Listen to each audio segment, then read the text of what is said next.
Hello girls, ഇന്നൊരു masala dosa recipe ആയാലോ. ചൂടായ എണ്ണയിലേക്ക് കുറച്ച് കടുക് ആഡ് ചെയ്യുക. കടുക് പൊട്ടിയതിനു ശേഷം ഉണക്കമുളകും കറിവേപ്പിലയും കൂടെ ആഡ് ചെയ്യുക.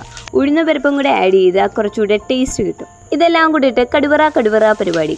എന്നിട്ട് ഒരു സവാളയും കൂടെ ആഡ് ചെയ്ത് നന്നായിട്ട് വഴറ്റിയെടുക്കുക. സവാള വഴഞ്ഞതിന് ശേഷം ശകലം മഞ്ഞപ്പൊടിയും കൂടി ഇട്ട് ആഡ് ചെയ്ത് വഴറ്റി മാറ്റി വെക്കുക. ഈ സമയത്ത് വേവിച്ച് വെച്ചിരിക്കുന്ന 4 ഉരുളക്കിഴങ്ങ്, 1 ക്യാരറ്റ്, ശകലം ബീട്രൂട്ട് എന്നിവ തൊലി കളഞ്ഞ് നന്നായിട്ട് ഉടച്ചെടുക്കുക.